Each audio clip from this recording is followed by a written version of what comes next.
Olá! Hoje a gente vai mergulhar num assunto que é simplesmente fascinante e, vamos combinar, muitas vezes cercado de mistério. Os tais fenômenos de efeitos físicos. Sabe, pancadas, ruídos, objetos que se movem do nada, tudo isso analisado pela ótica do espiritismo. Quem nunca ouviu uma história assim, não é mesmo? Barulhos em casa que ninguém sabe de onde vem, coisas que mudam de lugar. A pergunta que vai guiar nossa conversa hoje é exatamente essa. Afinal, qual é a origem desses fenômenos que parecem desafiar a lógica do nosso dia a dia? Então, vamos lá. Para começar, conforme o entendimento do Espiritismo, esses acontecimentos não são tratados como milagres ou coisas sobrenaturais. Na verdade, são vistos como resultado de uma capacidade, uma faculdade que é do próprio ser humano. E aqui a gente chega no ponto central. Médiuns de efeitos físicos seriam, então, pessoas com essa aptidão especial para produzir esses fenômenos. A palavra-chave aqui é produzir. Não é algo que vem de fora, mas uma influência que parte da própria pessoa, uma capacidade dela. Agora, uma coisa bem interessante é que o Espiritismo não coloca todo mundo no mesmo pacote. Ele separa essa faculdade em duas categorias bem distintas, que se baseiam principalmente na consciência e no controle que a pessoa tem sobre isso. Primeiro, nós temos os médiuns chamados de facultativos, ou voluntários. São aqueles que sabem que têm essa habilidade, têm consciência dela e conseguem provocar os fenômenos por vontade própria. Vale notar que, segundo a doutrina, os efeitos mais espetaculares, digamos assim, são bem raros.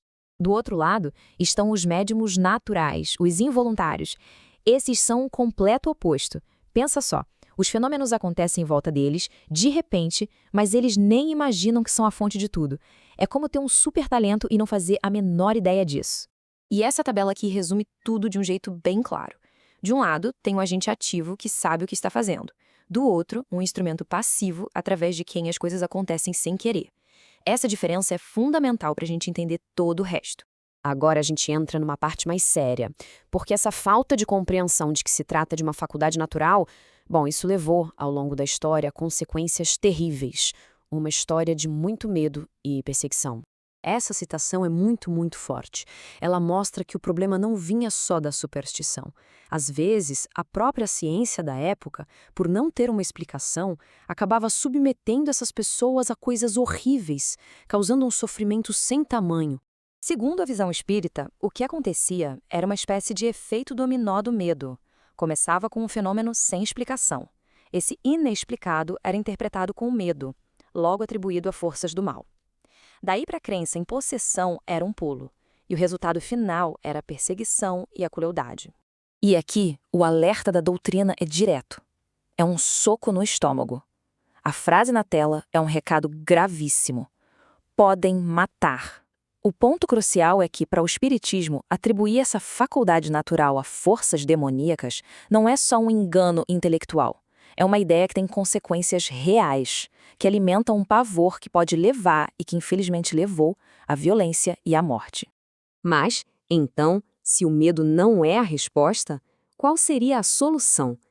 A doutrina espírita propõe um caminho que não é o da negação, mas o do entendimento, da educação e principalmente do desenvolvimento do controle sobre essa faculdade. E essa é a grande pergunta para quem vive essas situações sem querer, né? Se é uma coisa natural, como lidar? Como sair de um estado de medo e de passividade para um estado de controle e de compreensão? A abordagem espírita é, na verdade, um processo de empoderamento. A orientação não é reprimir, não é proibir, é o contrário, é buscar entender, é deixar fluir, mas com um objetivo muito claro: ajudar a pessoa a tomar as rédeas, a usar a própria vontade e a autoridade moral para guiar as manifestações. Este quadro aqui mostra exatamente o antes e o depois dessa jornada. É uma transformação completa de alguém que é dominado, às vezes de forma até tirânica, para alguém que domina a situação. A relação deixa de ser de submissão e passa a ser de controle consciente e moral. Certo, mas como se chega nesse domínio? O caminho não é pela força física, nem por rituais. É pelo desenvolvimento do que a doutrina chama de ascendente moral. É uma autoridade que nasce da evolução e da boa intenção. E para ilustrar isso, tem uma ideia na obra que, à primeira vista, pode parecer bem contra-intuitiva. A de que, em certas situações, uma criança poderia ter mais autoridade moral sobre um espírito do que um adulto. Ué, mas como assim? A explicação está na ideia de que a evolução do espírito independe da idade do corpo.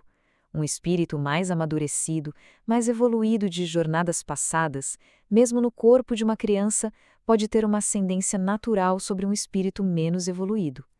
A autoridade, nesse caso, é espiritual, não tem a ver com a certidão de nascimento.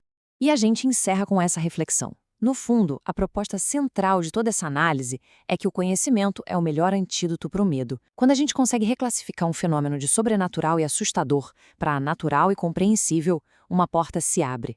Uma porta para o controle, para a educação, e o que antes era motivo de pânico pode se tornar uma capacidade entendida e usada para o bem.